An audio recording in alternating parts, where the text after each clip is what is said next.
How's it going, guys? The video we're going over today is just going to be kind of a rundown, the overview of the script that I have on the screen, kind of the flow from a top-level view of how it works. Plenty of other videos that dive into the nitty-gritty of each section, but I wanted to kind of give you a 10,000-foot view. My name is Jesse Zagorski, Live Love, San Diego Homes. If you haven't seen any of these videos before, why the heck am I doing this? Really, I've just learned a lot from a lot of people. Some of you have been in various real estate coaching groups and marketing platforms over the years, might recognize the basic format of this script, which we've kind of twisted and tweaked and made it our own. But I just want to give back what's been working in our business to some of the other people in the industry, and hope this helps some of you guys out there. So here's the overview, the basic overview of this script. It's going to start with an intro. The idea of the intro is to get out of the intro as quickly as possible. It's going to go into learning about the client's timing and motivation. And from there, we're going to give them a gold brick. And I'll do a whole separate video on the gold brick in depth, because really I could probably spend 30 minutes just talking about what a gold brick is, how it works, how it's effective. So let's just kind of blow through the structure of this so you can kind of get a feel for it. The intro, you're going to introduce yourself, company you're with. You're going to relate to something that they had either asked for, a property request, something like that. The idea is not necessarily to have them doesn't even matter if they remember what they're requested about. You just want to acknowledge who you are and give some sort of reason why you're calling.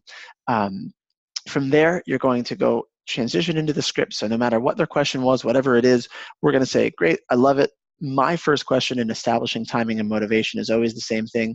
I'm just curious, is this something for investment or a home you're planning to live in? So that's always my question that I transition to, because I want to find out, we have a lot of investors from some of the online leads we buy. I want to separate them right away to figure out, is this an investor or is this an owner-occupant? Because the questions are going to go two totally separate ways depending on the nature of the client. We ask some pretty generic questions: how many bedrooms you need, bathrooms, what price range are you looking in? Do you currently rent your house? The reason you want to ask this one, do you rent your house?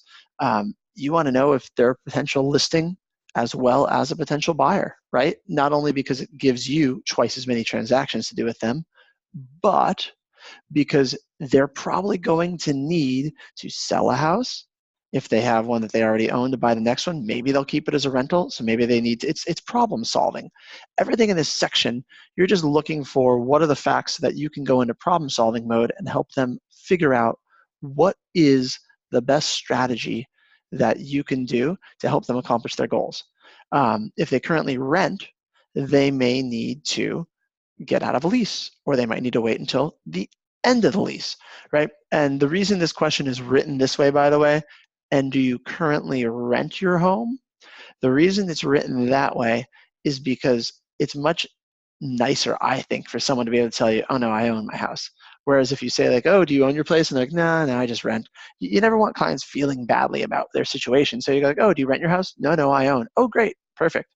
So now we're going to try to figure out here if they own their home, right? If they're more focused on getting their home sold, or are they more focused on finding the next home? The reason you want to know this is really because it's just because you want to figure out where you're going, how you're going to direct your comments.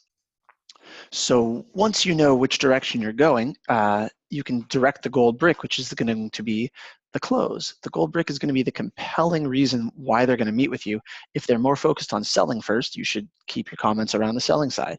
If they're more focused on buying first, finding the next home, you should keep your comments focused on that side. And sometimes you mix the two.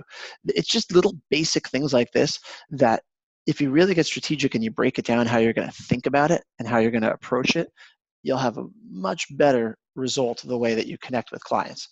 One last question you should always ask, especially if you're actually going to run out and show them a property, which I do highly recommend. Whenever you can get in front of someone, you want to get out there immediately and don't just show them one. Go show them like 4 houses, because you need that time to bond and create rapport. However, for this initial one, you always want to make sure you ask, and this is the way I ask it. I never like to step on anyone's toes. Do you have an agent you've been working with? And if the answer is yes, then you want to say it just this way. Are you 100% committed to working with that agent? And the reason you ask it that way, a lot of the other things on the script you can change. They don't need to be verbatim. However, this one, I would ask it word for word because no one likes being 100% committed to anything. And if they are committed, absolutely respect that. Don't take someone else's client 100%. You just want to, tell them, wish them the best of luck, tell them they should call their agent, no problem. But if they're not 100% committed, then we transition down to our gold brick. And these gold bricks we can talk about in a whole separate video, I think, but you kind of see you go through giving them a compelling reason. From here, we're going to make sure that we have all decision makers present. Anyone else buying the home with you, great, will they be there also? If not, you're going to reschedule for a time when they're both there. You want to make sure they've talked to a lender. Notice this stuff comes post-booking. After you get agreement that they're going to sit down and meet with you, that's then when you go back and find out, have you talked to a lender? These sort of things, sometimes agents do them out of order, and it makes people really start to feel like, you are, making them jump through hoops. We don't want to make them jump through hoops. We want to make them feel like we're their advocate, like we're on their side. Here's a simple, one of the most common objection handlers on the buy side you have over here. So we're done on the page. Anyway, this whole, I'm sure you click on the link, you can probably get the PDF from the lead closing group here of this whole script. So happy to give this out. This is just a brief overview of this whole script. Make sure if you guys like it, like this video, share it, comment on it, ask me questions, whatever is going to be helpful for you guys, and keep watching these videos. Hopefully they're helping.